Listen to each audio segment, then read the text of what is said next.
عارف احساس ان انت دايما تبقى حاسس ان انت مطمن ومرتاح في المكان اللي انت فيه، ومطمن طول ما انت حواليك نفس الحاجة وبتعمل نفس الحاجات ومش عايز تعمل حاجة غير كده.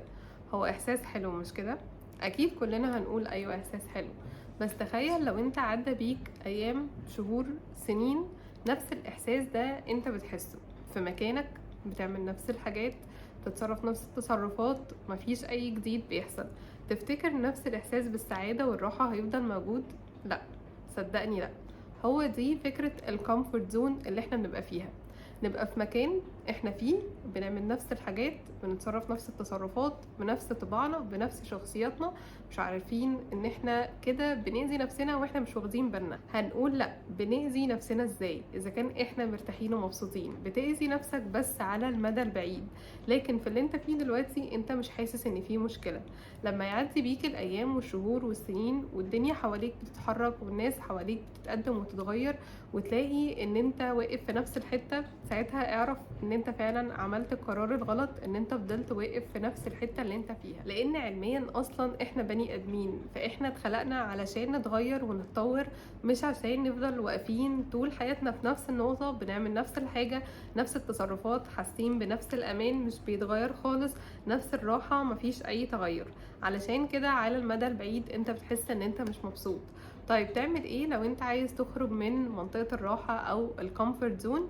تعالى اقولك على كام حاجة تساعدك ان انت تخرج منها. اول حاجة، ودي اكبر لعبة مخنا بيلعبها، وهي الاصوات اللي في دماغك اللي اول ما تفكر ان انت تخرج من الكومفورت زون تقولك لا ما تخرجش، انت لو خرجت هتفشل، وليه اصلا تخرج؟ هو في حد يحب التعب؟ هو في حد يحب الشقة؟ ليه اصلا تقلق نفسك؟ انت لو خرجت انت هتروح لنتيجة انت اصلا هتقول يا ريتني كنت فضلت في المكان اللي انا فيه. وقف واعمل ميوت لكل الاصوات اللي في دماغك دي وما تسمع لهاش خالص، لان هي دي بتكون اول سبب واهم سبب اول ما بناخد خطوة جديدة في حياتنا، سواء في حياتنا الشخصية او العملية او حتى حاجات في شخصياتنا احنا عايزين نغيرها. دي الاصوات اللي تبدأ تلاقيها طلعت لك كده وتقولك لا لا لا ما تتحركش، النتيجة هتبقى وحشة، لا لا لا انت هتلاقي حاجات كتيرة صعاب مش هتقدر تتحملها وهتندم. وقف واعمل ميوت لكل الاصوات دي. تاني حاجة، وهي ان انت اعمل خطوات بسيطة للتغيير اللي انت عايز تغيره. يعني بلاش انت مثلا عايز تغير كذا حاجة تقوم مغير كل مرة واحدة، لا، لان ببساطة انت عقلك اصلا بيتخض، كأن بالظبط انت اديت لنفسك حياة معينة وفجأة في يوم وليلة عايز تغير الحياة دي تماما. لا، ابدأها خطوات بسيطة علشان انت مخك اصلا يستوعب ان في تغير معين انت عايز تخرج له، او في حاجة جديدة انت عايز تعيشها، او في حاجة معينة انت عايز تستكشفها علشان تعرف هي مناسبة ليك ولا لا. فابدأها خطوات بسيطة وبعد كده سرع الخطوات. تالت حاجة، وانا عارفة ان دي كتير منكم ما يعرفش ان ليها علاقة بالكومفورت زون وازاي نخرج منها، بس هي لقوا ان علميا ليها علاقة كبيرة جدا بتغييرنا، وان احنا نخرج من منطقة الراحة بتاعتنا، وهي تغيير الروتين اليومي بتاعنا. يعني لو احنا شخص بطبعنا ان احنا مثلا بنصحى بنسيب اوضتنا وكل حاجة متدربكة، مش بنظبط اي حاجة، او دايما بنصحى متأخر نبقى متسربعين لو ورانا شغل او ورانا دراسة او ايا كان الحاجة اللي عايزين نخلصها، لا، ابدأ غير الروتين اليومي. الحاجات البسيطة اللي فيه هي ان انت تصحى بس بدري نص ساعة شوية عن ميعادك اللي انت متعود عليه، علشان ما تصحاش دايما بتجري ومتلهوج ومفيش تركيز خالص في اي حاجة. لو انت مثلا متعود على عاداتك اليومية، انت اكلك كله مش صحي، او اكل مش بيساعدك قوي ان انت تركز في يومك او يبقى عندك طاقة تعمل كذا حاجة في يومك، لا، ابدأ ركز في اكلك، لان صدقني الاكل من اكتر الحاجات اللي ليها تأثير على حاجات كتيرة قوي في حياتنا احنا مش عارفين اللي ليها تأثير عليها، وهي منها صحتنا النفسية وصحتنا الجسدية، وبتفرق جدا جدا في طاقتنا ان احنا نقدر نعمل حاجات في يومنا مختلفة. فغير العادات اليومية الصغيرة اللي في يومك وابدأها خطوة خطوة. يعني مش لازم تغير كل حاجة في يومك مرة واحدة، بس ابدأ بحاجات بسيطة انت عارف ان هي ممكن تساعدك ان انت تبقى بتركز اكتر في يومك، بتبقى اهدى اكتر في يومك، وساعتها هيبدأ مخك اصلا يستوعب ان في تغييرات بسيطة بدأت تحصل. هتقول دي بسيطة مش هتفرق، لا صدقني هتفرق. التغييرات البسيطة دي اصلا احنا مخنا زيه زي الطفل بالظبط، على حسب ما بتعوده.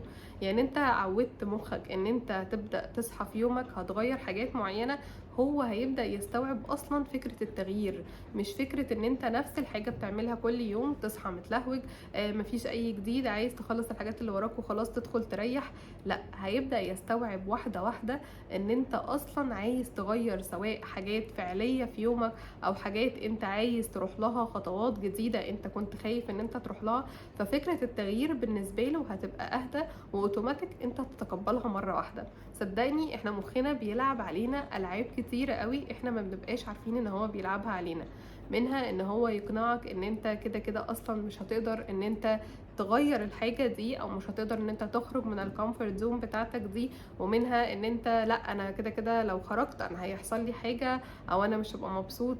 لا، انت العب عليه اللعبة ان انت تجيب له كل حاجة واحدة واحدة. صدقني ساعتها هتقدر ان انت تتخطى حاجة زي كده. رابع حاجة بقى، ودي تحدي، وهي ان انت تتحدى نفسك. مش انت لو جالك دلوقتي حد تحداك ان يقولك مثلا في حاجة انت عايز تعملها وهو عايز يعملها، وقال لك اتحداك ان انت مش هتعرف تعملها وانا هعرف اعملها احسن منك، مش انت جواك كده هتستفز وتحس لا طبعا وهو احسن مني في ايه؟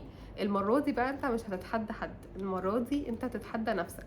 وده اكبر تحدي ممكن تتحداه، وهو ان انا لا، حتى لو نفسي قالت لي لا لا انت مش هتقدري تخرجي من الحتة دي، او انت لو خرجتي هتتعبي، او انت هتفشلي، لا، انا هقف في وشها واقول لها لا، انا هتحداكي وهقدر اعمل حاجة زي كده. وعايزة اقولك ان انا شخصيا اوقات كتيرة قوي بكتشف ان مخي بيلعب عليا العاب انا اصلا ما ببقاش مركزه ان دي العاب. يعني اوقات لا، انا مش هقدر اعمل الحاجه الفلانيه دلوقتي، خلاص ايه المشكله ما اريح، او ايه المشكله لو انا ما عملتهاش اصلا، ما ده مش هيفرق في حاجه، دي حاجه زياده او حاجه اكسترا.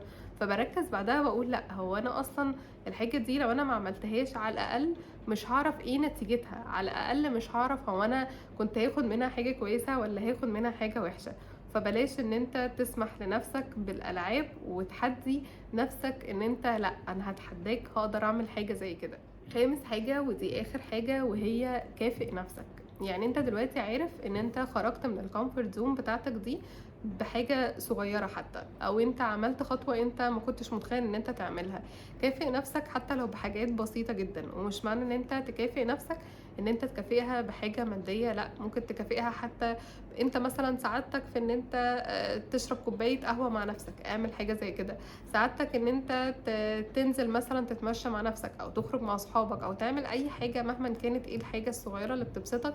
كافئ نفسك، لان ده بيساعدك ان انت بينك وبين نفسك تبقى عارف لا، انا عملت حاجة فعلا مهمة وعملت حاجة تغيير، حتى لو نتيجتها ما كانتش احسن حاجة، بس احسن من ان انا اقعد حياتي كلها اقول يا ترى لو انا كنت عملت الحاجة دي كانت هتبقى حاجة كويسة ولا حاجة وحشة. كلمة اخيرة كالعادة عايزة اقولها لك، وهي عمرك ما هتلاقي حد ناجح او ما هتوصل للنجاح اللي انت عايزه غير ولازم خرج من الكومفورت زون بتاعته. مفيش حد عايش حياته كلها في الكومفورت زون وهو تلاقيه ناجح، لان ببساطة في حياة اصلا بره منطقة الراحة اللي احنا بنعيشها، في عالم تاني اصلا احنا لسه ما شفناهوش بره الكومفورت زون اللي احنا عايشينها. اشوفكم يوم تاني ان شاء الله.